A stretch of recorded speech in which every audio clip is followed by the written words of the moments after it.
2025ko kilometroak antolatzeko aukera gure herrian eragiteko baliatu nahi dugu.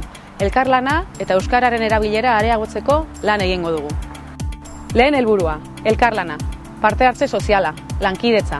Oinarriak izan dira eta oinarriak dira gaur egun ere, egunero gure bizitzak hobetzeko.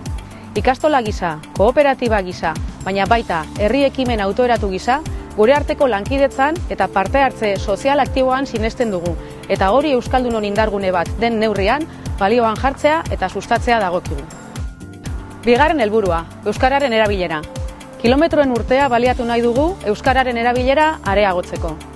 Ez euskararen alde gehiago egoteko, ez. Euskaraz gehiago eta gehiagok egiteko.